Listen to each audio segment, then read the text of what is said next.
En 1985, il va se passer quelque chose dans ta vie. Mais avant d'entamer cette découverte, je voudrais te poser une question. Quel est le miracle qui a changé la vie de Mina ou qui a révélé Mina? J'ai envie de dire que presque il y a eu beaucoup de miracles, paradoxalement. C'est que pour moi, le plus grand des miracles, c'est de vivre, c'est d'avoir envie de vivre et d'aimer la vie, quoi qu'il soit arrivé. Et pour moi, ça, c'est un miracle parce que j'aurais jamais imaginé que ce soit possible. C'est pour ça que j'aime les témoignages, parce que les témoignages, bah, c'est un témoignage. Un témoignage, c'est un truc qui t'est arrivé. Et c'est pas tu vois, voilà, il va t'arriver ceci. Et pour moi, c'était impossible. Il y a 30 ans, tu m'aurais dit que je serais là aujourd'hui en train de te parler de mon amour de la vie, de ma joie, de ma gratitude envers vraiment ce parcours. Mais ça me serait paru impossible. Pour moi, le plus grand des miracles, c'est quand le cœur s'ouvre à nouveau, et encore plus que jamais, le plus grand des miracles, c'est de dire merci, merci, merci la vie, quoi, même si tu es tombé 1000 fois. Et le plus grand des miracles, c'est tout simplement de savourer la beauté du monde. Pour moi, c'est dans les choses simples. Le plus beau des miracles, c'est d'aimer, c'est de s'aimer aussi, hein. C'est de révéler aussi qui nous sommes vraiment derrière nos masques. Et finalement, le plus grand des miracles, c'est quand une épreuve te tombe dessus, parce qu'elle t'oblige, elle casse tout, elle t'oblige, en fait, c'est comme tu l'as dit, un pot fêlé laisse mieux passer la lumière, mais finalement, contre toute attente, quand tu es brisé de partout, eh bien, c'est quoi qui est brisé? C'est ton identité, en fait. C'est le moi-je, hein. Et finalement, c'est ça. Et je dirais que le plus grand des miracles, c'est de mourir à la construction qu'on s'est faite, inconsciemment, hein, parce que je n'étais pas consciente de ça, au conditionnement. Et finalement, de ça, eh bien, il peut émerger une nouvelle façon de fleurir. Et moi, je dis merci à la vie de m'avoir permis, en fait, de ne pas être détruite totalement. Je crois qu'à un certain niveau, je l'ai été, au niveau de qui j'étais avant. Il y a des personnes qui ne me reconnaissaient pas après, justement, qui ont eu peur. Mais j'étais tellement plus moi-même ensuite. Parce que quand tu as tout perdu, tu n'as plus rien à perdre. Le plus grand des miracles, je dirais, voilà, il y en a plein finalement, mais c'est d'arrêter de s'attacher aux choses et de croire qu'elles vont durer toujours. Le plus grand des miracles, c'est, oui, de cesser de s'identifier. Je suis ceci, je suis cela. Moi, chaque fois qu'on me demande, mais Mina, présente-toi, qui es-tu? Je suis là, mais c'est pas vrai, c'est pas moi. Quand je dis si je dis que je suis infirmière, oui, j'étais infirmière, mais je suis pas infirmière. Si je dis je suis psychothérapeute, oui, j'ai fait la formation, oui, j'ai le diplôme, oui, j'ai travaillé mais je ne suis pas. Même si je te dis je suis Mina, non, je suis pas Mina. Je m'appelle Mina. Je m'appelle Mina. Et ça, c'est tellement évident, quoi. On est tellement plus que ça. Et le gros problème, c'est cette identification qu'on a toutes et tous, hein. Tu sais, Jung, moi je suis jungienne à la base, et Jung a dit quelque chose d'intéressant, je vais le dire avec mes mots à moi, hein, pas avec les siens, mais il le disait certainement autrement, mais on passe la première partie de notre vie à se créer une identité, hein, à se créer une persona, à se construire, comme on dit, et puis la deuxième partie de sa vie, à la faire tomber, quoi, pour vraiment révéler ce qu'il y a derrière. Je crois que c'est normal, en fait, c'est notre chemin sur Terre. Je pense qu'on est venu aussi pour s'identifier à nos trucs, nos histoires, nos scénarios, et sinon on n'aurait pas choisi ça, hein, en fait, hein. C'est ça. Ben oui. Et d'ailleurs, c'est même très important qu'on le fasse parce que on est venu pour le faire, je crois, hein. C'est pour moi ma conviction, hein. On est venu pour vraiment rentrer dans cette vie, dans cette illusion de vie, et se rendre compte que c'est une illusion. C'est vrai. Je pense que si on n'avait pas foncé dans l'illusion, on pourrait pas avoir cette prise de conscience. C'est vrai que c'est bizarre, hein, quand même. C'est paradoxal, cette histoire. Souvent, je me suis dit, mais pourquoi on se construit tout ça, puisque le chemin, enfin, il semble, en tout cas, moi, il me semble que le chemin de notre incarnation, c'est de révéler notre nature divine. C'est ça. Et je dis, mais pourquoi on oublie tout quand on arrive, en fait? Je pense que si on n'oubliait pas, ben on ne pourrait pas autant jouer notre rôle. Non. Et voilà. Donc, en fait, on est des très bons acteurs, finalement, qui sont venus jouer des mélodrames et des drames, et on croit que c'est vrai, et puis on est là, oh mon Dieu, c'est horrible, c'est terrible, m'a fait ci, m'a fait ça. Et puis, je crois qu'un jour, enfin, je sais pas, peut-être pas tout le monde, mais un jour, on se rend compte, quoi, que c'est une grande pièce de théâtre, mais même la vie telle qu'elle est en ce moment. Je dis souvent aux gens, bah, arrêtez de vous faire de soucis pour le monde, quoi.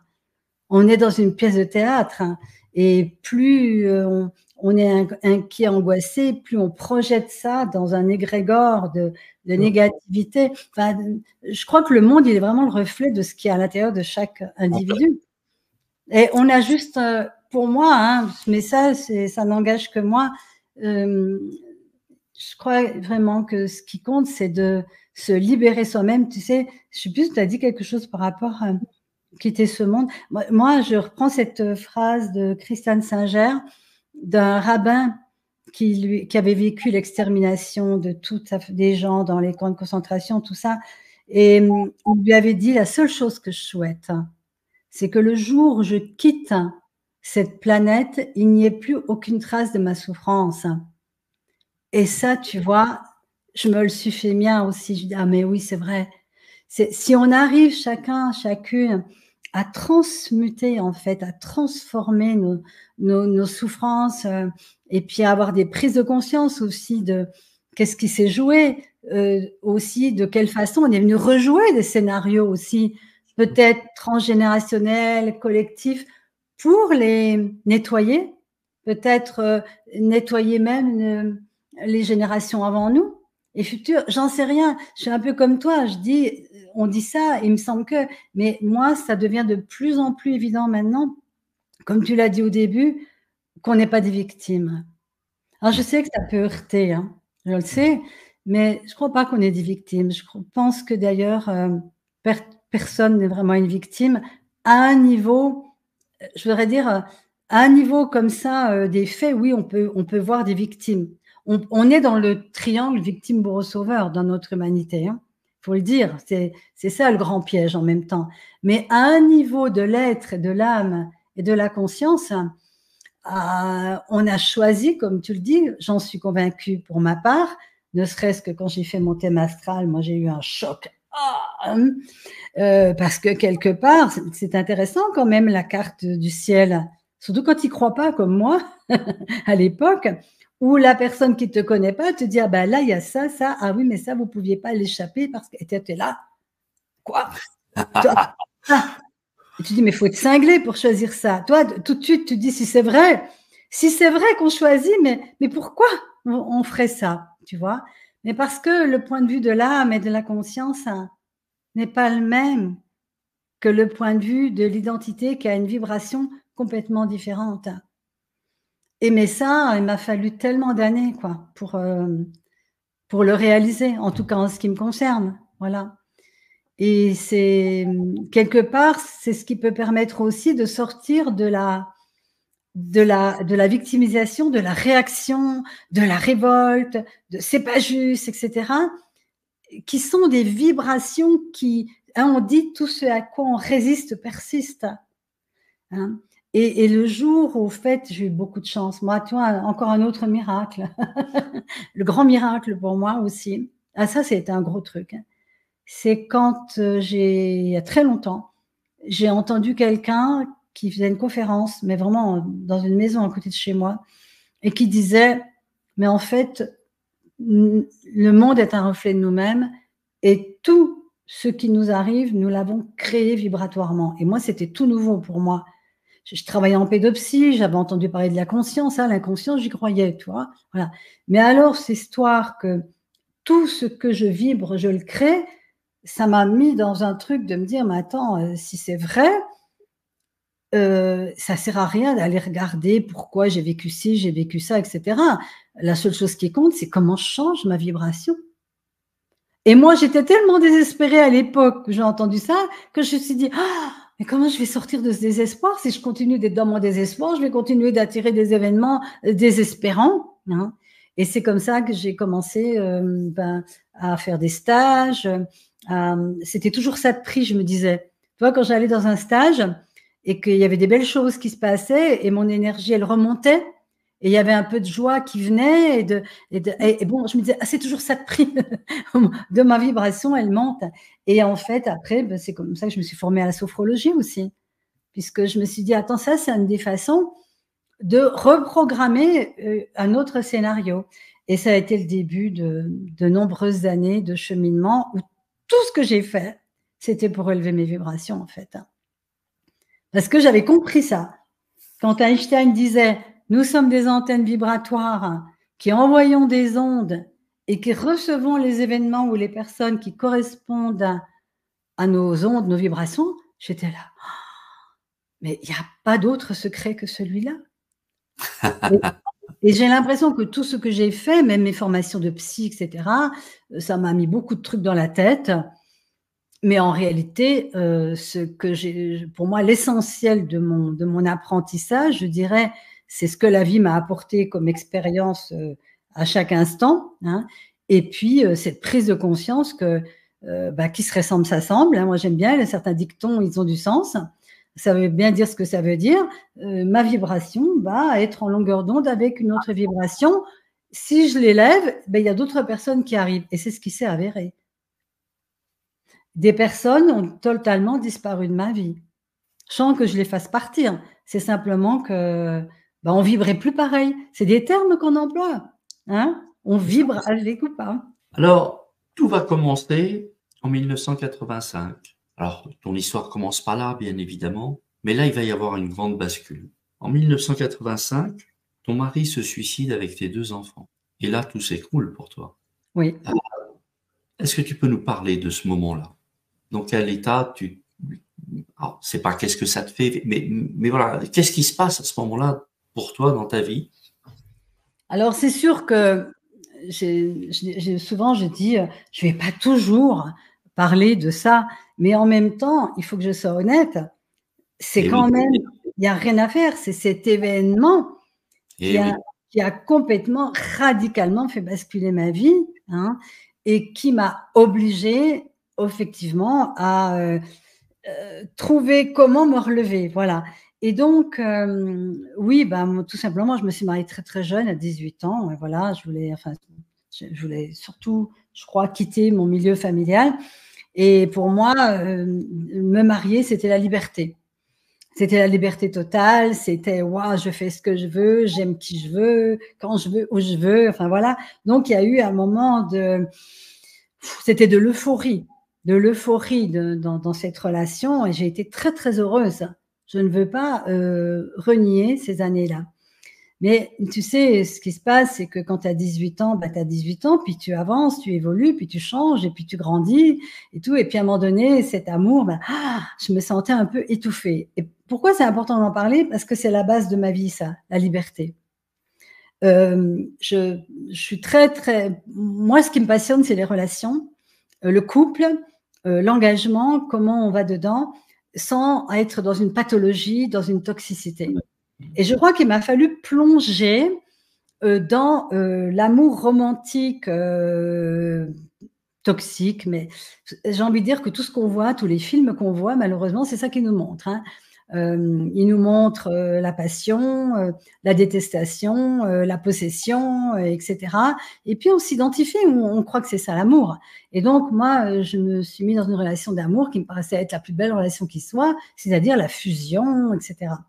Et donc, comme je commençais à travailler en pédopsie, que j'étais amenée à faire une thérapie, etc., au bout d'un moment, il y a quelque chose qui s'est maturé en moi et qui avait envie de reprendre un espace. J'avais envie de devenir moi-même, quoi, de plus être totalement dans la fusion. Ce qui n'empêchait pas l'amour, hein. Voilà. On peut aimer tout en ayant besoin de prendre de la distance. Et malheureusement, c'est là que les chemins se sont séparés. On a eu 2 enfants et ça nous a éloignés un peu plus parce que pour mon mari, il était plus apparemment à la première place. Et cette besoin de possession, d'exclusivité m'est devenu très vite insupportable. Et du coup, ça a fait comme dans beaucoup de couples, ça a commencé par des discussions, des disputes et puis de la violence. Et en fait, mon choix a été, je ne veux pas imposer ça à mes enfants. Je veux que mes enfants soient heureux. Donc, je pars. et je les extirpe de ça. Et pour moi, c'était pas que j'aimais plus Tom. C'est difficile d'aimer quelqu'un encore qui est violent.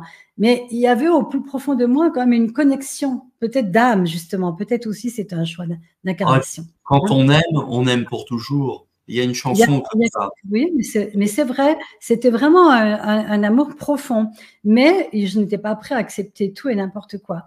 Et c'est sûr que là, bon ben, quand j'ai demandé le divorce, lui, il a pété un câble et bon, il s'est suicidé avec eux. La maison a brûlé et du jour au lendemain, je n'avais même plus un sous-vêtement, j'avais plus rien, il n'y avait plus que des cendres. Mon boulot, ben, je suis pas pu rester, je travaillais avec des enfants. Donc, il y a eu j'ai pas pu rester dans ma région non plus parce que le regard des autres, enfin bon. Donc, je suis repartie à zéro ailleurs. Et en même temps, c'était un cadeau parce que quand tu te retrouves qu'il n'y a plus rien, ben, tu es obligé de laisser la vie, en fait, te soulever et t'amener des mains tendues. Et ce que j'appelle maintenant des synchronicités. Quand j'ai relu mon livre pour la nouvelle édition chez Très Daniel, je me suis dit, mais c'est incroyable. J'ai rien fait, en fait. Tout est arrivé. Et je me suis contente de dire, ah oui, j'y vais. Et je crois vraiment, en toute sincérité, que si nous suivons toutes et tous, non plus le mental qui te dit ce qu'il faut faire, mais ces signes de la vie et les synchronicités, ces fameux hasards que le mental va dire, non mais ça va pas, tu vas pas faire ça. Et moi, j'ai eu la chance, comme j'avais plus rien à perdre, de me dire, je m'en fous de mon mental, de ce que disent les autres, j'en ai rien à faire. Et je suivais l'élan intérieur. Et ça, c'est un grand cadeau qui m'est arrivé. Ça aussi, c'est un miracle. J'ai presque envie de dire, quand tu me parles d'un miracle, mais j'ai l'impression que ma vie n'est fait que de miracles. En Parce fait, il y a pas plusieurs miracles. Je crois qu'il y en a un et que c'est la vie tout court. oui, On mais baigne oui, dedans. Et après, c'est ton état d'être. C'est où tu vis le miracle ou tu le vis pas, quoi. Et c'est je vrai. crois que La vie est un miracle. Moi, j'ai envie de dire à toutes les personnes qui écoutent, mais c'est tellement incroyable d'être sur cette planète Terre. Hein. C'est tellement, elle est tellement belle partout, etc.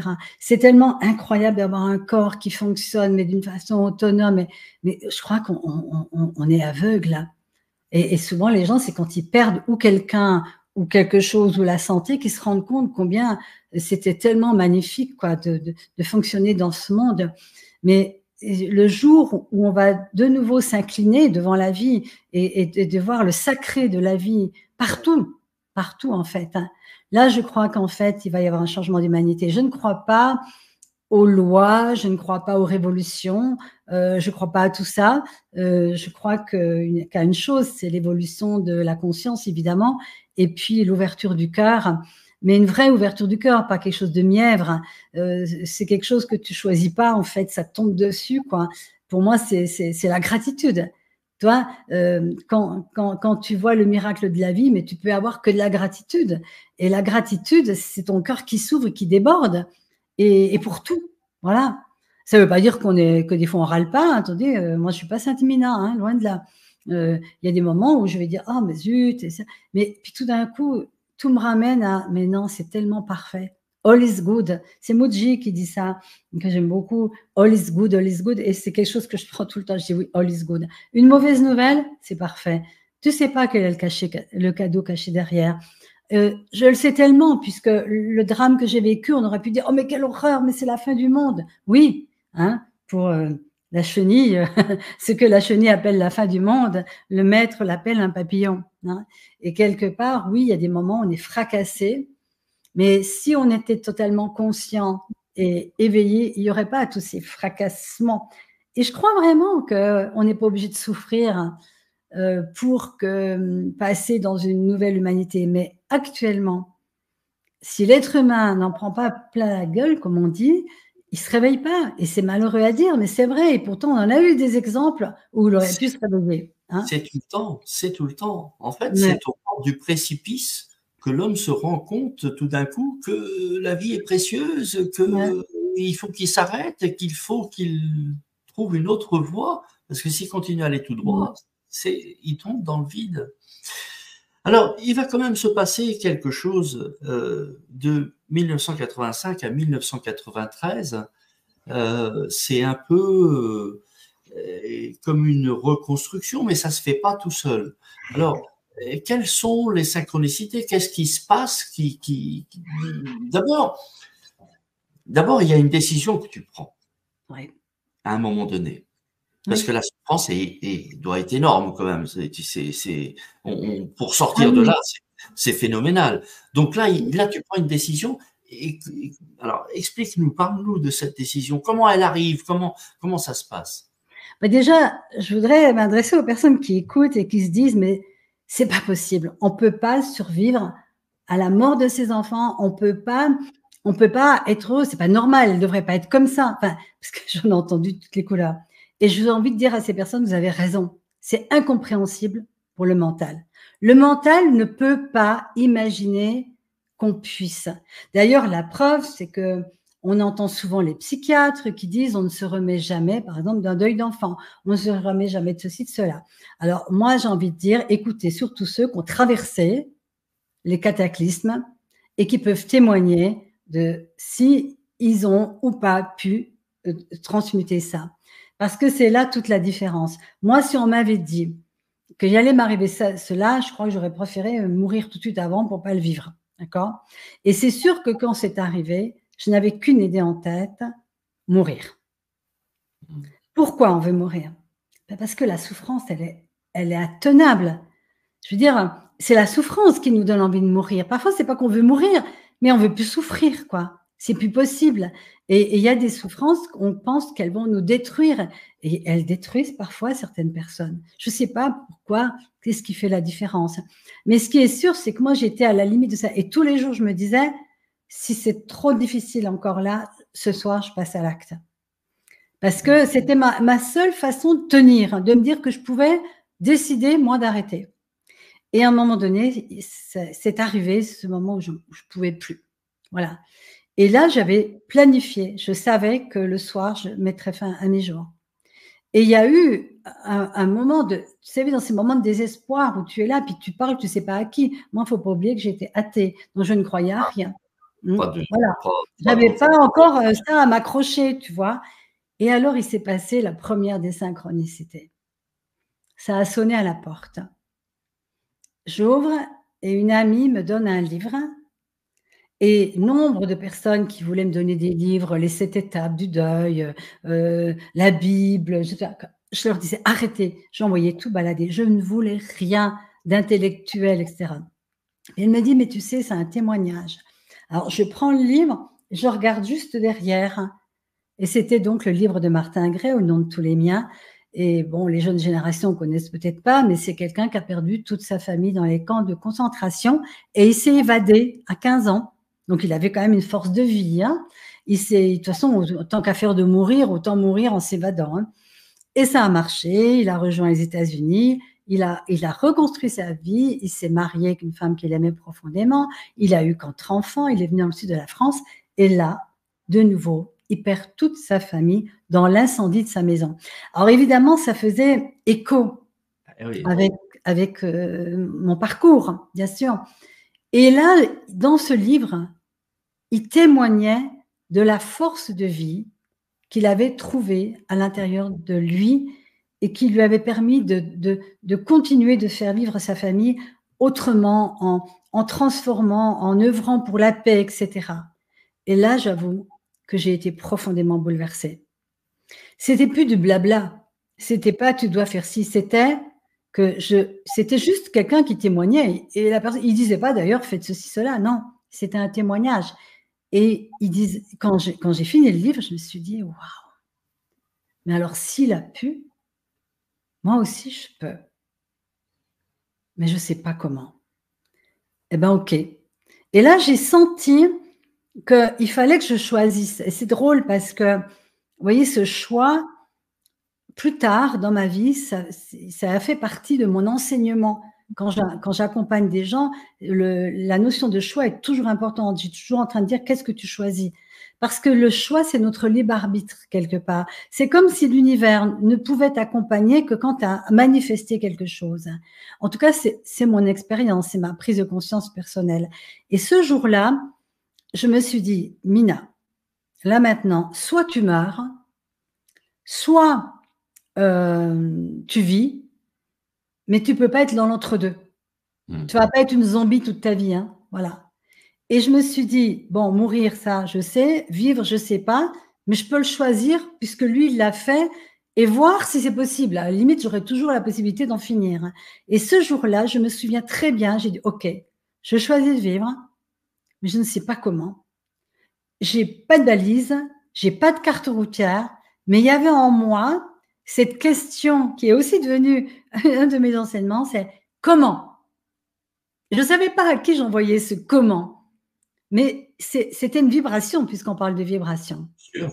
Et ce qui est extraordinaire, c'est que dès qu'il y a eu ce choix et ce «comment», tout est arrivé à moi. Et mais j'avais à faire le choix aussi, hein, mais tout est arrivé. Oui.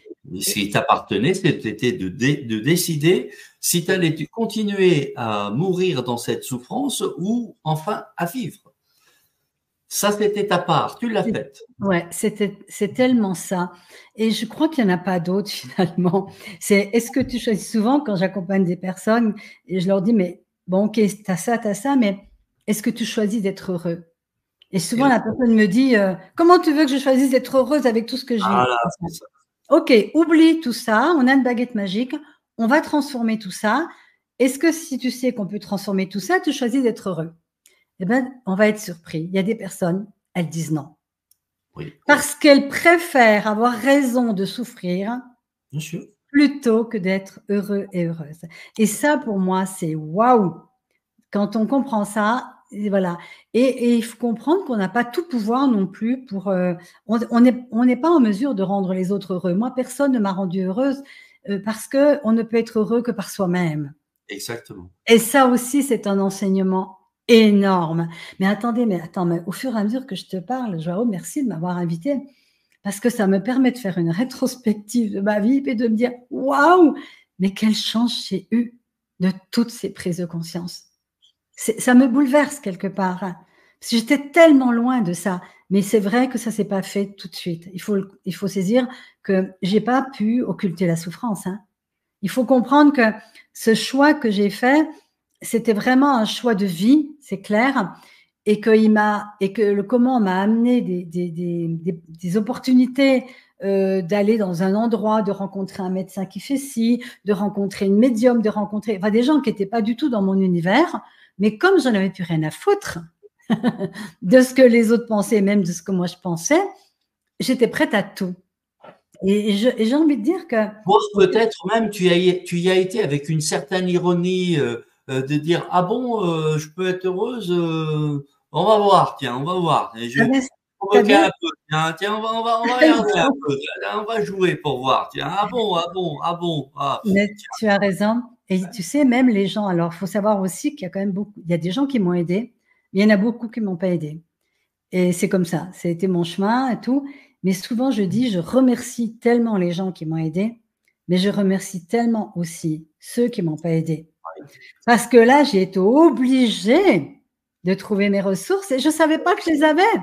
Beh, oui. Parce qu'on ne sait pas, et ça, c'est aussi ce que je veux partager, on ne sait pas la force que nous sommes. On ne le sait pas tant qu'on l'a pas, je sais pas, expérimenté, quand on l'a pas, vécu de l'intérieur. Et en fait, je me suis rendu compte peu à peu que j'arrivais à avancer, à marcher, mais j'aurais jamais cru ça. Je ne et même alors en plus, c'est vrai, quand tu dis moi, quand j'ai entendu des personnes qui ont dit, les gens croyaient que j'entendais pas, mais j'entendais des choses, hein. Elle est foutue, ou elle va se suicider, Ça peut ou elle arriver. va tomber gravement malade, ou elle va être une zombie, je sais pas quoi. Alors moi, je trouvais que j'avais le droit de le penser. Mais je me suis dit quand même, ceux-là, ils me laissent aucune chance. Et tu sais, il y a ce petit côté Ouais, rebelle tu vas à voir si c'est l'intérieur. Je dis: hein, «Mais» et ça m'a aidée. Alors il bah y a oui, des gens que ça aiderait pas, mais il y a une certaine catégorie de personnes que je rencontre beaucoup dans mes séminaires qui me ressemblent, qu'il suffit de leur dire qu'ils vont pas y arriver pour qu'ils le fassent. Voilà.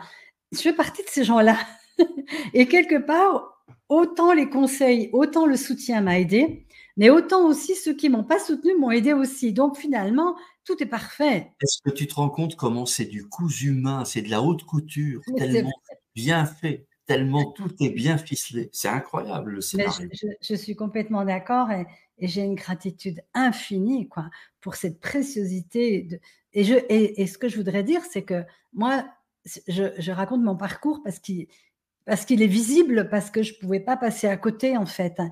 Mais je voudrais dire que chaque personne ici qui nous écoute ou celle qui nous écoute pas d'ailleurs, c'est la même chose. Elle a un parcours bourré de synchronicité et de possibilités.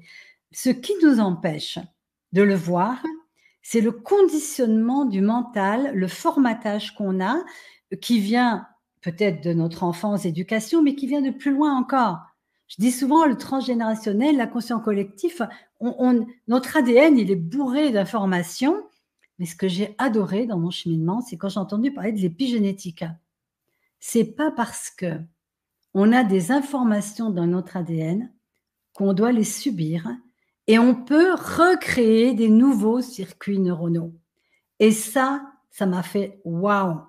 Beaucoup de personnes disent oui, mais c'est héréditaire. Puis dans ma famille, il y a eu ça et encore eu ça. Oui, d'accord. Si tu ne fais rien, si tu ne deviens pas conscient, si tu ne reprends pas ta vie en main, je dis souvent en donnant la main à la conscience, il est bien possible que tu reproduises tout le temps. Mais quelque part, ce n'est pas définitif. Et c'est ce que j'aime dans les nouvelles neurosciences, c'est qu'on nous montre en fait cette possibilité de créer de nouveaux circuits neuronaux. Et c'est ce qu'on appelle le libre arbitre. Eh bien oui. Oh, moi, ça a été un gros truc, ça, pour moi, ça, l'histoire du libre arbitre, hein, je vais te dire.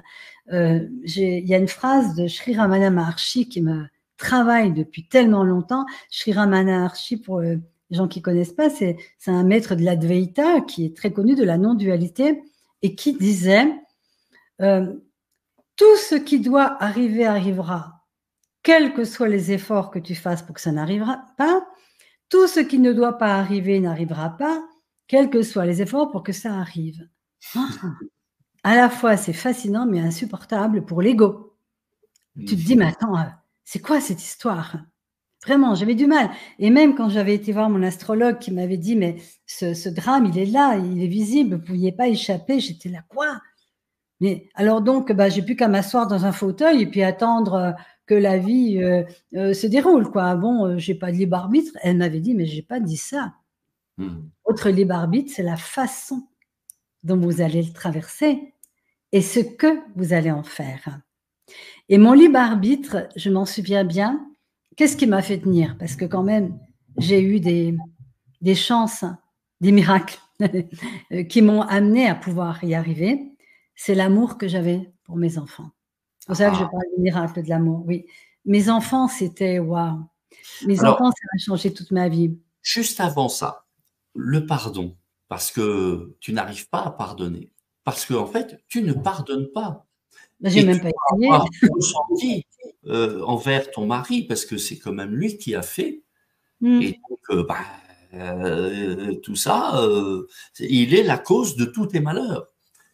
Oui. Et en fait, tu ne vas pas pardonner. Explique-nous justement comment ça se passe, ce processus-là. Eh bien, en fait, justement, j'ai jamais pensé à pardonner. J'ai juste essayé de vivre. Comme je l'ai dit, quand j'ai fait le choix de vivre, et j'ai juste choisi de mettre la tête hors de l'eau et détester et haïr, c'est trop d'énergie. Si tu mets ton énergie là, tu n'en as plus pour autre chose, d'accord? Et justement, ce qui m'a permis de faire ça, c'est l'amour que j'avais pour mes enfants.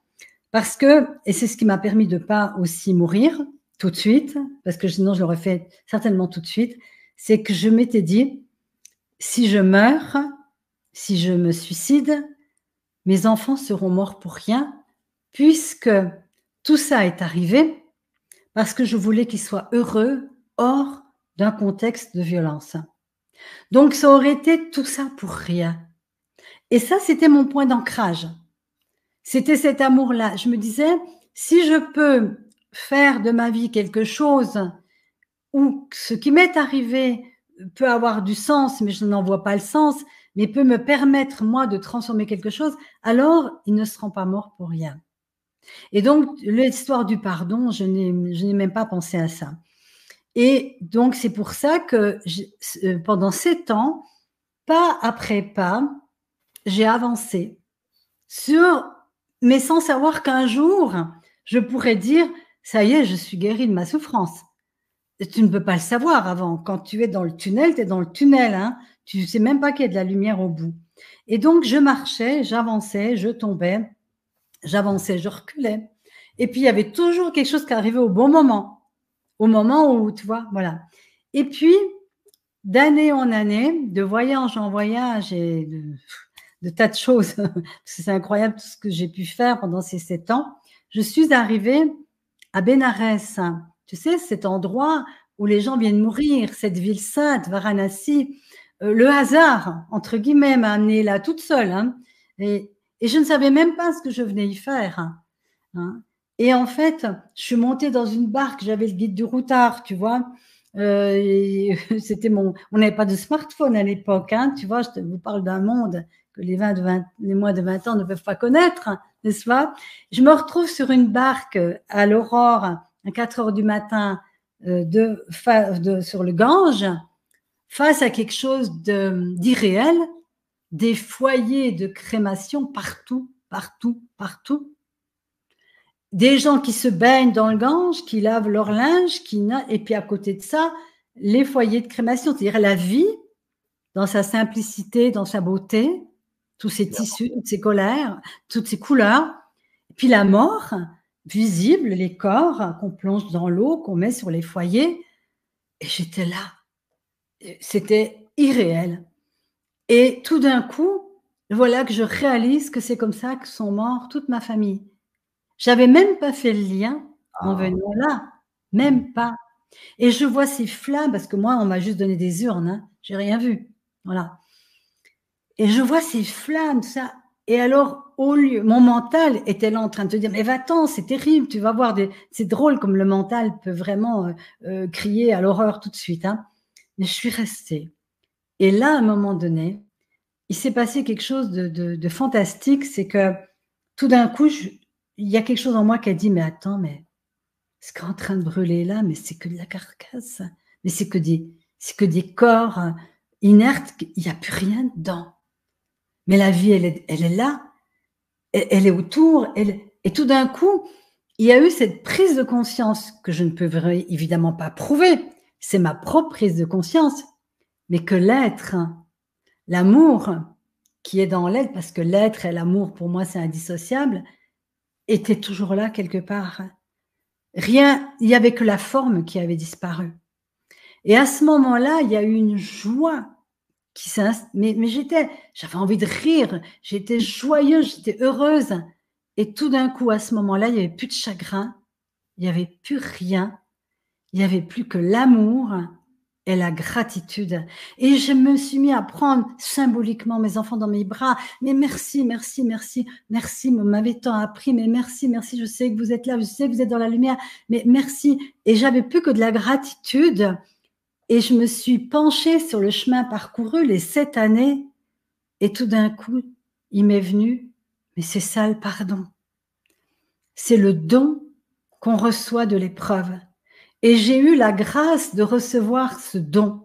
J'ai eu la grâce de ne pas être enfermée toute ma vie dans les reproches, dans la victime, tu vois, mais ça, c'est un cadeau qui m'a été donné, parce que tu peux pas le faire mentalement, ça. Tu as pris des bonnes décisions aussi tout au long des pas que tu as fait. C'est pas seulement le don, bien sûr, le don est là, c'est par le don.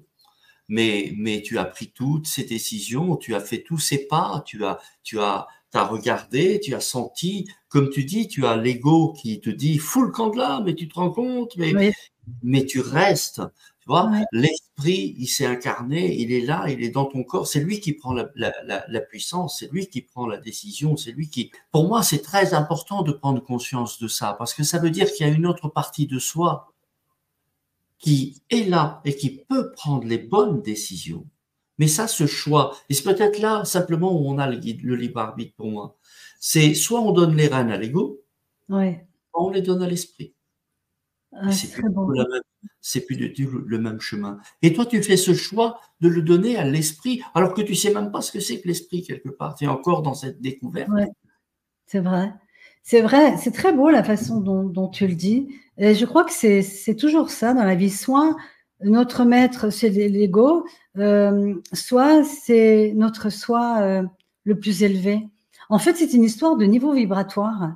Soit je m'identifie au plus bas vibratoire, qui sont les émotions, Oui, qui sont l'action, la oui, réaction, la révolte, et c'est justifié apparemment. En apparence, bien toutes sûr. nos révoltes sont justifiées Oui, du point de vue de la personnalité, d'accord? Mais à un moment donné, si on réalise qu'on n'est pas que ça et qu'on est tellement quelque chose qui était là avant et qui sera après, ça, pour moi, c'est ça la grâce, de savoir ça au plus profond de ça, de soi. On se rend compte qu'on a le choix. On a le choix de s'identifier à la souffrance, à la révolte, ou on a le choix de dire waouh, ah merci, merci pour tout ça. Et c'est là que ça se transforme justement. et C'est ça qui est incroyable, c'est qu'il n'y a rien à faire. Dès que tu es dans ce côté plus élevé, il y a pas à faire d'efforts. J'entends souvent, mais il faut faire des efforts pour la spiritualité, mais c'est pas mon expérience en tout cas. Je ne crois pas qu'on doit faire des efforts. C'est pas des efforts. C'est vraiment avoir une détermination intérieure de se libérer de l'emprise de la souffrance, de la douleur, et de révéler le côté le plus grand lumineux. Je trouve que la nature m'a beaucoup aidée, parce que quand je vois la nature, je vois que de la beauté. Je vois que de la vie, je vois que de la renaissance sans arrêt, en fait. Et quelque part, nous avons en nous, dans une même vie, une capacité de renaître des millions de fois, dans une même vie. Mais oui, c'est vrai qu'à un moment donné, il y a ce choix, il y a le choix de ça, il y a le choix de la liberté. C'est une liberté, comment dire, c'est pas la liberté de oui, fous le camp, je vais être seule, non. C'est cette liberté où tu n'es plus aux emprises des émotions euh, qui t'anéantissent. C'est-à-dire que c'est vraiment se désidentifier, quoi. Pouvoir observer notre scénario, puis dire, oh, bah, dis donc, t'es doué. Je me suis même dit ça à un moment donné. Bah, dis donc, t'es doué d'avoir créé un scénario comme celui-là, fallait le faire quand même. Tu vois, j'ai eu des moments où j'en ai même ri de me dire, mais comment est-ce qu'on peut aller s'enfermer dans de tels rôles, etc. Mais il est bien évident que ce chemin, j'ai l'impression d'avoir vécu 1000 vies en une vie, en fait, en même oui, temps. Parce qu'il y a eu plein, plein de choses, en fait, sans arrêt, tu vois. Et c'est intéressant, ce truc du pardon, là, qui m'est arrivé à Bénarès, parce que quand je suis rentrée, enfin, Martin Gray m'avait demandé d'écrire mon témoignage un jour, parce que j'avais été le remercier. Puis moi, je m'étais dit, oh là là, c'est pas près d'arriver. Et en fait, quand je suis rentrée, et que j'avais plus de douleur, il y avait plus que de l'amour, et je me dis, mais pendant des années, j'étais tellement dans ma douleur que je pouvais même plus aimer mes enfants. Je savais que je les aimais, mais mon cœur n'arrivait plus à aimer parce que je souffrais et trop. Et quand j'entends des fois des gens dire, mais le deuil, faire son deuil, c'est terrible. Moi, je veux continuer de souffrir de ce départ parce que c'est ma seule oui, parce façon qu'ils peuvent d'honorer. Mais c'est pas rester vrai. accrochés aux Oui, souvenirs de leurs enfants. Et oui. mais Et oui. ils Et manquent en de fait, séparation. mais oui. Et j'ai envie de dire à toutes les personnes qui ont perdu des êtres chers, mais au contraire, mais libérez-vous de cette souffrance parce que quelque part, c'est le plus grand acte d'amour qu'on puisse manifester aux êtres qu'on aime et qui sont partis. Bon, mais ça se fait pas non plus dans la tête intellectuellement, je le comprends, mais je fais un peu comme Martin Gray, je témoigne que c'est possible. Je dis pas qu'il faut le faire, mais ce qui est sûr, c'est que quand je suis revenue de Bénarès, j'avais plus que de l'amour dans mon cœur et je ne souffrais plus. C'était les premiers moments où je pouvais parler de mes enfants, Annick et Davy, je pouvais prononcer leurs prénoms sans pleurer, sans souffrance. Et même maintenant, je parle d'eux, mais je sens de la joie, de l'amour dans mon cœur. Mais ça, tu vois, j'aurais jamais cru que ça pourrait arriver un jour. Qui peut le croire si tu le vis pas? Je ne savais pas qu'un jour je pourrais vivre ça. Voilà. Et en fait, ce qui est intéressant, c'est que quand j'ai écrit donc mon livre en revenant, je l'ai écrit, c'est tout le parcours, parce que c'est un roman, ce parcours. Et quand j'ai envoyé le manuscrit à Daniel Meroger-Vaudan et Anne Meroger-Vaudan, j'avais mis le manuscrit Le choix de vivre, parce que pour moi, c'était vraiment là où tout avait démarré. Et curieusement, ils m'ont dit, nous, on préférerait mettre apprivoiser le pardon. Et j'avoue que j'ai pas compris sur le moment. Je me suis dit: «Mais pourquoi? Je parle pas du pardon dans mon livre». J'en parle, un petit chapitre comme ça, au moment où je suis à Bénarès. Mais eux, c'est ce qui les avait plus marqués. C'était ce son où tu peux avoir de la gratitude pour quelque chose et que tu n'en veux plus à personne et pour eux, c'était tellement important. Mais j'ai mis des années avant de l'accepter ce titre, hein. Je l'ai fait parce que je me suis dit: «Bon allez, ils le font, puis voilà». Mais je comprenais pas. Je me disais: «Mais les gens, ils vont croire que c'est un livre où j'apprends à pardonner», alors que c'est pas du tout. Pour moi, le pardon, c'est pas du tout intellectuel, ça se décide pas.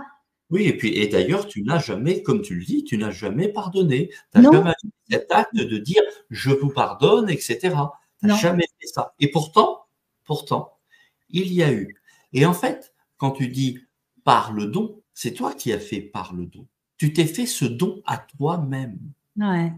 pas à ton mari, à toi. Mmh. C'est Ah là mais que tu c'est t'es clair. libéré. C'est clair et en même temps, indirectement, je l'ai libéré. Mais ça a pas été mon but. Mon but et c'est pour ça, je ne crois pas aux choses qu'on fait pour les autres. Alors là, il y a quelque chose en moi aujourd'hui qui est clair. Tout ce qu'on nous a appris, tu dois aimer l'autre, tu dois te sacrifier, pense à l'autre, pour moi, c'est fini ça. Les 2 choses que je transmets le plus, c'est le je m'en foutisme divin, je l'appelle comme ça. Arrête de t'identifier à tous les drames qu'il y a autour de toi. Soit dans je m'en fous, pas je m'en fous de la souffrance de l'autre, je m'en fous, je veux pas le prendre encore en plus sur mon dos, je veux pas en plus en rajouter une couche, je ne peux rien faire, la seule chose que je peux faire, c'est moi me nourrir de joie et de lumière. Et donc j'associe à ça l'égoïsme sacré. L'égoïsme sacré, c'est j'apprends d'abord à m'aimer avant de vouloir aimer l'autre. Parce que si je ne suis pas capable d'aimer la personne avec qui je vis 24 heures sur 24, comment est-ce que je pourrais aller aimer quelqu'un, tu vois? Et ça, souvent, les personnes le vivent vraiment comme d'être centrées sur soi. Mais non, moi, ce qui a changé ma vie, c'est qu'à un moment donné, grâce au fait que j'avais plus rien à perdre et que je souffrais suffisamment, j'ai fait abstraction des autres et je me suis dit: «Il faut que je me donne à moi cet amour que je ne sais pas trouver à l'extérieur et je ne veux plus être mendiante de l'amour». Parce que c'est ma mendicité de l'amour et celle de mon premier mari qui a créé ce drame. Et vous savez, quand on dit il a tué par amour ou il s'est suicidé par amour, non, non, arrêtons de dire ça. Il s'est suicidé par manque d'amour Et ou il a tué par manque d'amour. Mais l'amour ne fait pas ça. Et il faut faire attention aux termes qu'on emploie, hein. Parce que quelque part, c'est vraiment ce manque d'amour de soi qui crée toutes les frustrations, les drames, les chantages, et cetera. Et le seul souhait que nous puissions avoir, c'est que chacun soit suffisamment égoïstement heureux, qu'il se remplisse tellement de ce bonheur d'être soi en tant qu'être infini, illimité aussi, hein, et de déborder ensuite autour. Pour moi, c'est vraiment ça le chemin de l'humanité sur cette terre. Apprendre à se donner, c'est qu'elle arrête pas d'aller chercher parce qu'on lui a pas donné. Ben oui, on n'a pas tous été aimés, on a été frappés, on a été violentés, mais oui, on a vécu des choses terribles et tout. OK, aujourd'hui, qu'est-ce que j'en fais? Comment je vais transformer ça pour me donner ce que je n'ai pas reçu et arrêter d'en vouloir à la terre entière et accuser les autres pour justifier que je ne choisis pas d'être heureux? Parce que pour moi, c'est ça. Et quand on parle du pardon, je ne peux pas le dissocier des cercles de pardon, que Olivier Clerc a absolument. a créés. Parce que quelque part, un jour, Olivier m'a invitée pour une conférence, sur mon livre. Je me suis dit: «Oh là là, c'est quoi ces trucs de cercle de pardon? Ça va être un truc de brouilleuserie et tout, je vais pas être à ma place».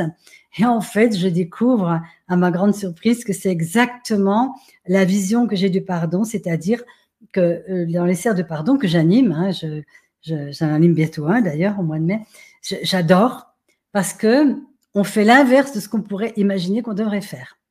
C'est-à-dire que, on va demander aux personnes qui sont censées nous avoir fait du mal, donc à qui on devrait pardonner ou qui devraient nous pardonner, nous demander pardon, plutôt, on leur dit « je te demande pardon ». Alors, au début, tu es là, quoi? Je vais demander pardon.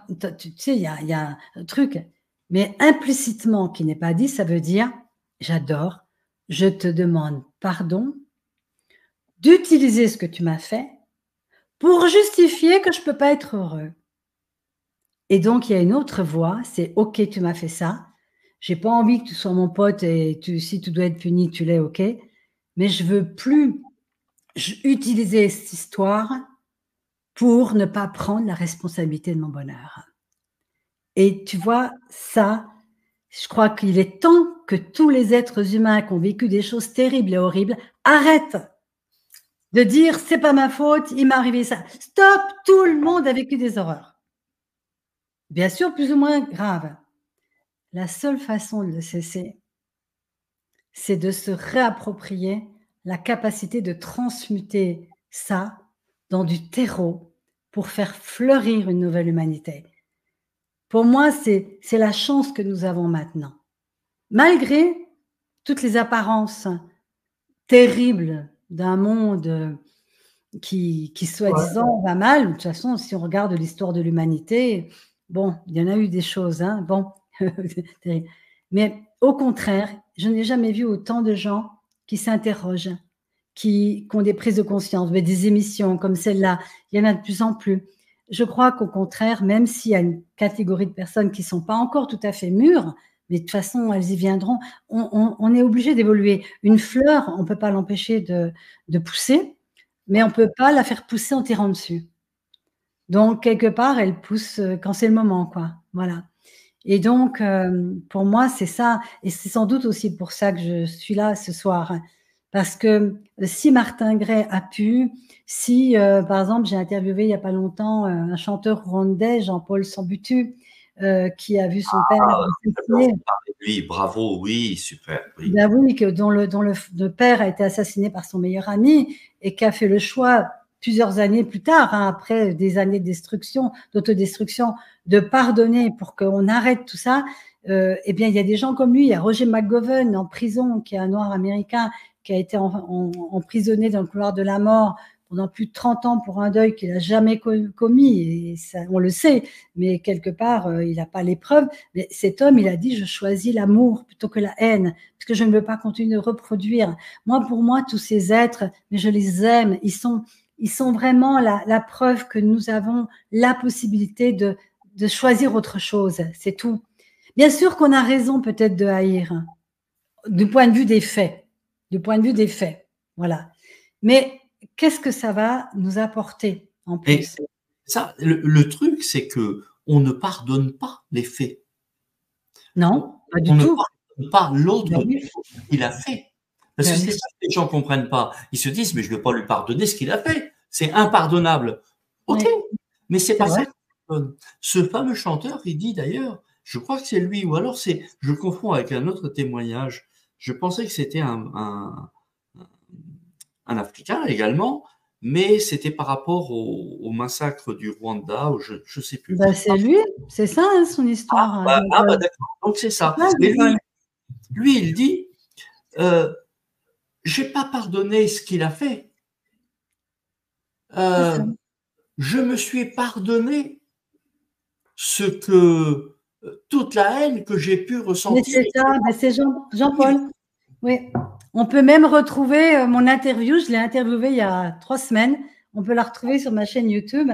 Et ce qu'il dit à juste titre, c'est que quand on a de la haine pour quelqu'un, c'est à soi qu'on fait du mal, pas à l'autre. Oui. On est en train donc on a double peine. Non seulement on a été blessé, on a vécu des choses terribles, mais en plus on a rajouté une couche par notre haine parce qu'on dit oui, mais c'est justifié. Mais oui, mais c'est justifié, mais on s'en fout, quoi. Est-ce que tu veux être heureux? C'est toujours la même chose. Est-ce que tu choisis d'avoir raison de détester ou est-ce que tu choisis d'être heureux? Et quand on choisit d'être heureux, il y a quelque chose qui est en train de se guérir, non seulement chez toi, mais chez tes ancêtres et tes descendants et tous les gens autour de toi. Parce que la vibration de la transformation qui est opérée au niveau du cœur, elle est d'une puissance inimaginable. Souvent, on n'a rien besoin de faire pour que quelque chose change, il suffit d'être.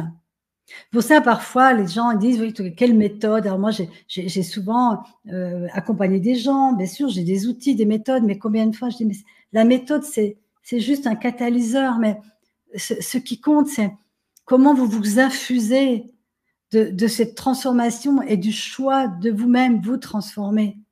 Arrêtez de croire qu'il y a des miracles extérieurs.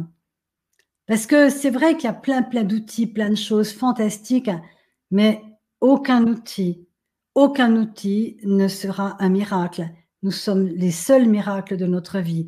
Et le miracle de notre vie, c'est quand on choisit de transformer le pire qui a pu nous arriver et quand on choisit d'aimer et d'être heureux malgré tout. Pour moi, ça, c'est le miracle. Et les outils vont venir nous aider, bien évidemment. Parce qu'il y a des choses qui vraiment sont des accélérateurs. Mais d'abord, le miracle, c'est nous, quand on choisit de se guérir. Le choix. Il y a peut-être un mantra qu'on peut retenir ce soir. Je me pardonne pour tout le mal que je me fais. Je me pardonne pour tout le mal que je me fais. Pas que j'ai fait, que je me fais. Ouais. Parce qu'à chaque instant, on a l'occasion de s'en faire. À chaque instant. À chaque instant, on a l'occasion ou de s'en faire ou de pas s'en faire. Mais c'est ça. C'est ça. Et tu sais, souvent, quand je commence des conférences, je dis aux personnes, bon, au fait, vous êtes au courant qu'on va tous mourir là. Hein. Ça commence bien, tu vois. Alors, en général, ça fait plutôt rire les gens quand je dis ça. Bon, mais on ne sait pas quand. Peut-être que dans 1 heure, puis souvent je dis non, pas dans 1 heure, hein, ça ferait un peu désordre ici, mais non, mais demain ou dans 10 ans, dans 15 ans, mais un jour, on va mourir. Alors, puisque là, aujourd'hui, on est vivant, qu'est-ce qu'on va en faire de cette vivance? C'est sûr qu'on va mourir, on ne sait pas comment. Enfin, c'est sûr qu'on va mourir. On va laisser notre corps.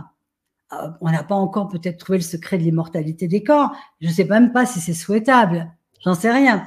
Mais ce qui est sûr, et du coup, ça détend. Parce que de toute façon, tu peux rien faire par rapport à ça. Donc, puisque je suis vivante et vivant, qu'est-ce que je vais en faire? Même si c'est que pendant 1 jour ou 2 jours. Et du coup, il y a quelque chose qui lâche. Parce que je pense que la peur de mourir est quelque chose qui freine la vie. Moi, le jour où j'ai tout perdu, je n'ai plus eu peur de mourir.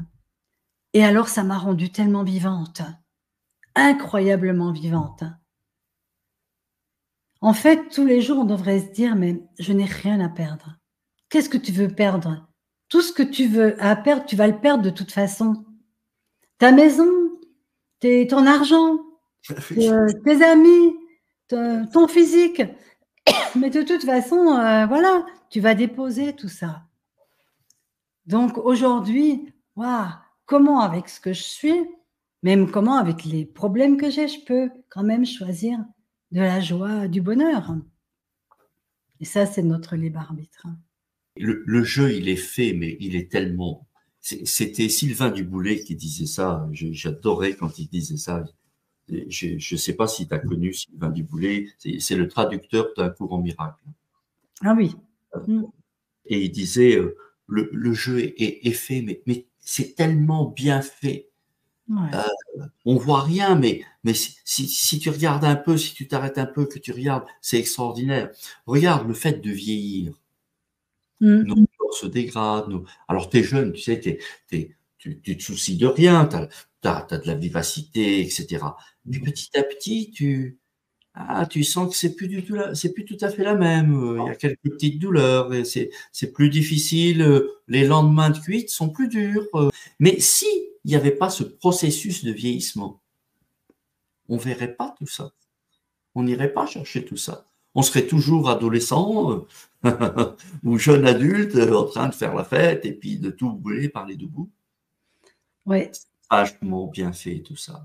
Ah mais complètement, mais ça, l'histoire de l'âge, ça me parle parce que moi aussi, hein, j'avance en âge, je dirais je monte en subtilité, comme dit Jeanne Fonda.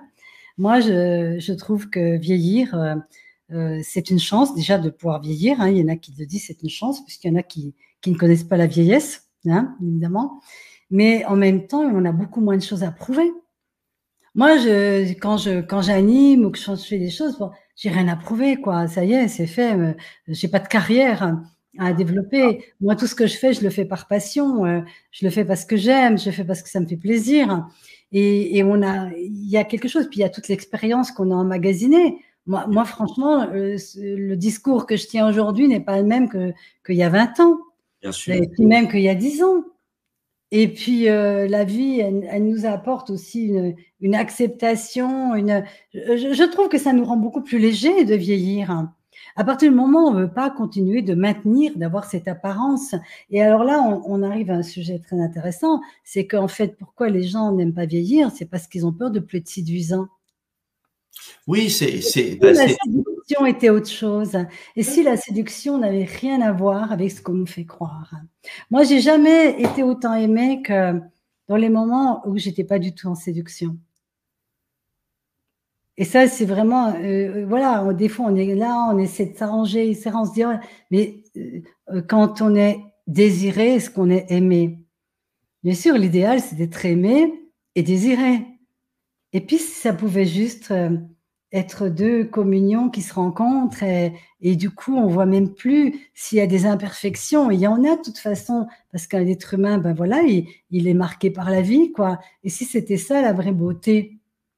La vraie beauté, c'était nos marques, nos petites rides et tout ça, oui, ben voilà, ouais. Si c'est pas la vraie beauté, c'est le vrai amour. Parce que aimer ce qui est aimable, c'est rien du tout, ça. Ça, tout le monde sait le faire. C'est facile, oui. Aimer ce qui n'est pas aimable, ah, c'est beau ce que tu dis. là, Oui, c'est ça. C'est aimer derrière la façade.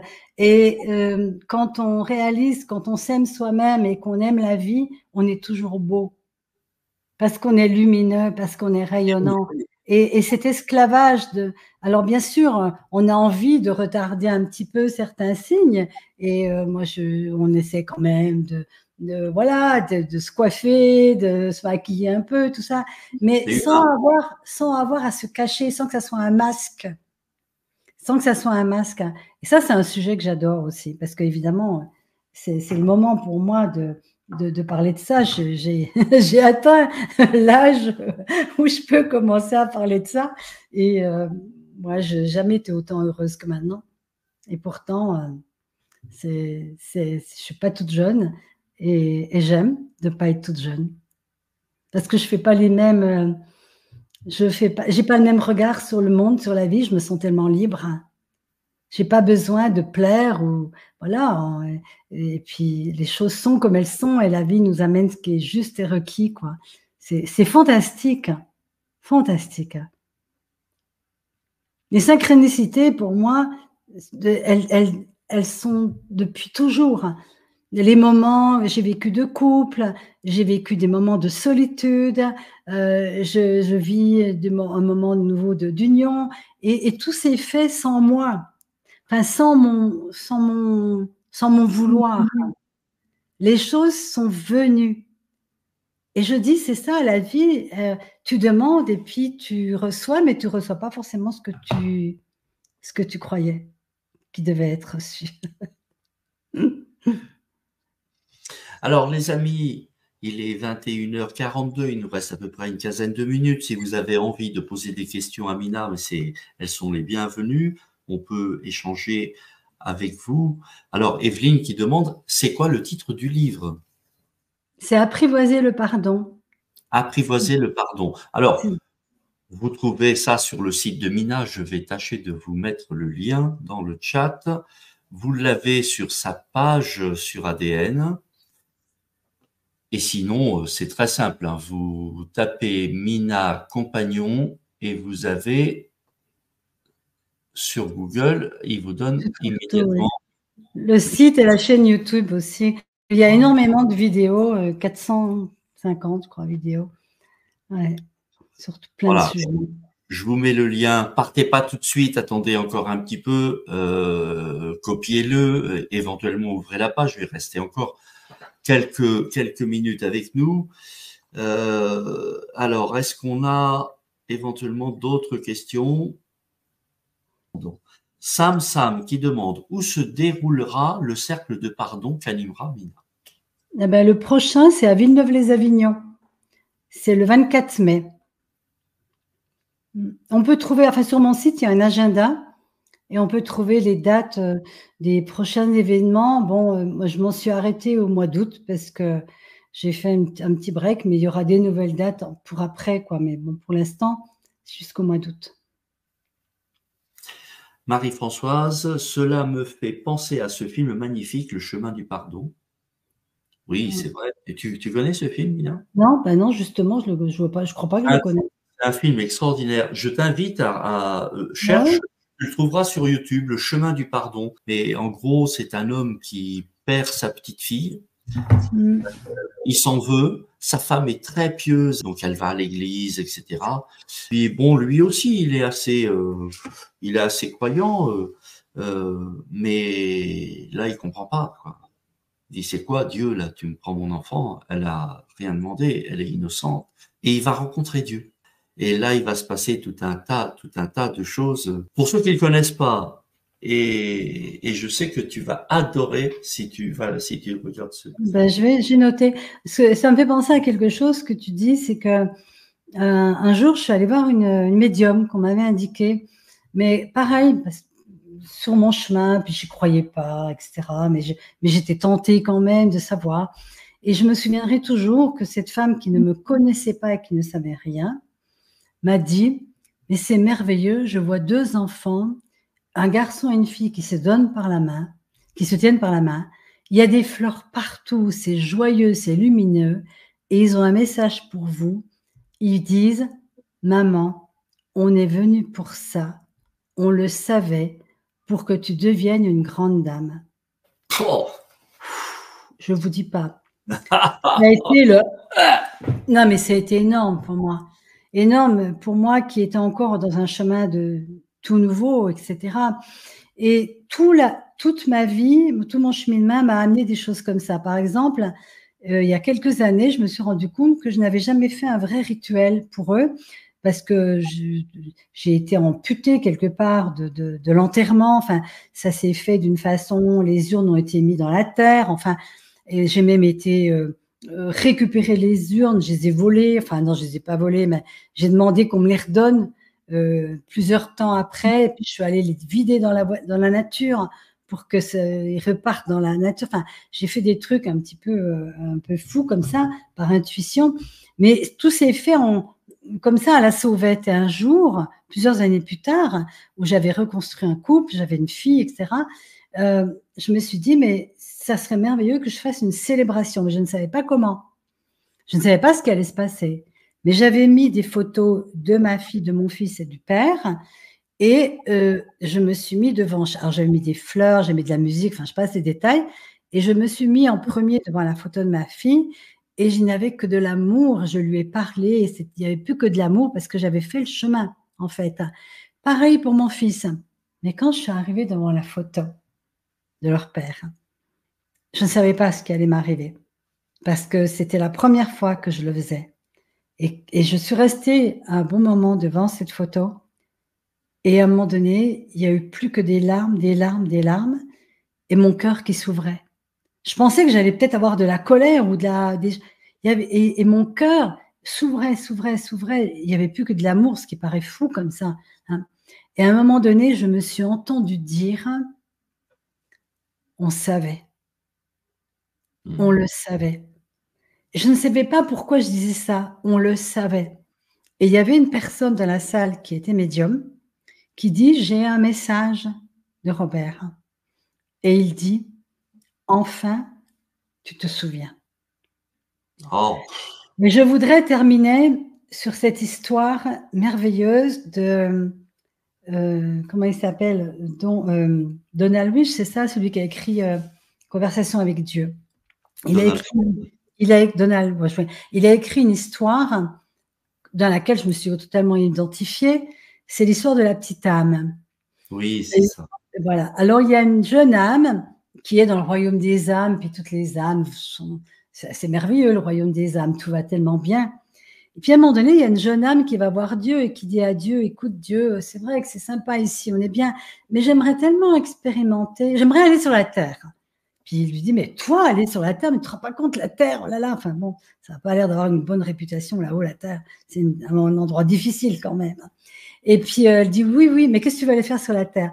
Je veux expérimenter ce que c'est que d'être magnifique. Et Dieu lui dit, mais enfin, tout est magnifique, tout ce que je crée est magnifique. Elle dit, oui, mais je veux l'expérimenter dans un corps. Dieu dit, soit. Alors, qu'est-ce que tu veux expérimenter qui soit magnifique? Alors, elle réfléchit, je sais, je vais aller expérimenter le pardon. Alors, Dieu, il dit, mais c'est super, tout ça, mais alors maintenant, il faut que tu trouves quelqu'un pour venir avec toi. Quelqu'un qui te fasse mal pour que tu puisses expérimenter le pardon. Donc, elle se retourne toute joyeuse, Dieu est d'accord. Elle fait, qui est-ce qui veut venir avec moi sur terre expérimenter le pardon? Alors là, toutes les âmes regardent ailleurs. C'est comme si elles n'avaient rien entendu. Alors, elle reprend la question, la même chose. Alors là, elle se sent extrêmement triste. Et elle est là, puis tout d'un coup, elle entend une voix qui lui dit, « Moi, je vais venir avec toi sur terre pour que tu puisses expérimenter le pardon. » Elle se retourne et qu'est-ce qu'elle voit? La plus grande des âmes, la plus vieille des âmes. Tu sais, une âme mais qui n'a plus besoin du tout de t'incarner. Elle dit, « Oh non, pas toi, tu peux pas faire ça. » Et l'âme lui dit, « Mais si, je veux venir le faire. » Mais la petite âme lui dit, « Mais pourquoi tu ferais ça? » Et la vieille âme lui dit, « Tu sais, c'est parce que je t'aime. Il y a juste une chose que je veux te demander. C'est que je vais devoir tellement baisser mes vibrations pour te faire du mal que je risque d'oublier qui je suis et d'où je viens. Alors toi, s'il te plaît, ne l'oublie pas. » Quand j'ai entendu ça, ça m'a fait fondre à l'intérieur parce que c'est exactement l'expérience que j'ai vécue lors de rituels. C'est comme si, enfin, je me souvenais. On peut appeler ça un contrat d'âme, on peut appeler ça ce qu'on veut. Mais en tout cas, c'est mon expérience. Quelque part, je pense qu'il faut être vigilant avant de juger, de critiquer ce qui se joue en nous, autour de nous, les gens. Peut-être que nos ennemis sont les plus grandes âmes qui soient. Peut-être que les terroristes, que les pires personnes sur cette planète sont venus jouer un rôle de réveiller les consciences. Je ne dis pas que c'est vrai, je dis peut-être. C'est peut-être un autre regard que nous pouvons porter sur le monde. Et j'invite vraiment les gens à regarder ce film Nos Solars, Notre demeure, qui montre d'une certaine façon ce qui se passe après. Parce que quelque part aussi, c'est un bel enseignement. Et heureusement qu'il y a des films, qu'il y a des choses comme ça qui existent. C'est pas des vérités. Même moi, ce que je dis, il n'y a pas de vérité dans ce que je dis. C'est juste un témoignage, en fait. Mais c'est parce que ma vie a changé grâce à un témoignage que moi-même je témoigne. Et que j'espère que d'autres personnes témoignent. Parce que la seule chose à laquelle on peut s'identifier finalement, c'est à des parcours de vie. Parce que les grands livres littéraires, intellectuels, les belles choses, la philosophie, la psychologie, c'est bien. Mais est-ce que c'est vraiment vivant? Voilà. Ce qui est intéressant, c'est ce qui se vit, c'est Roger McGowan dans sa prison, c'est Jean-Paul Samputu qui dans ses tragédies du Rwanda, et puis c'est tous les autres, il y en a tellement. Je pense aussi à, comment il s'appelle, le chanteur aussi du Rwanda, Corneille aussi, qui lui aussi a été un survivant du Rwanda. Tous ceux qui ont décidé de ne pas être des victimes, des miséreux, mais d'essayer de transcender, transmuter ça, parce que nous avons ce pouvoir-là. Nous ne sommes pas juste des petites choses, des petits êtres qui n'ont pas de chance. Ça n'existe pas de chance. Merci, parce que ça a été une très belle soirée pour moi. Je trouve que nous avons fait une belle danse. Merci, la valse de la joie. Pour moi, il y a beaucoup de joie quand on transmute en fait les choses les plus difficiles. Et je pense que la joie est notre essence. Merci à toutes et à tous. Un petit dernier mot, si tu as envie. Merci aussi. Je crois que pouvoir témoigner et donner pour moi, ce qui m'intéresse, c'est que peut-être d'être une inspiration, comme Martin l'a été et d'autres, pour peut-être observer que la vie était est peut-être très belle et merveilleuse et qu'on peut vraiment faire quelque chose de beau, quoi qu'il nous soit arrivé.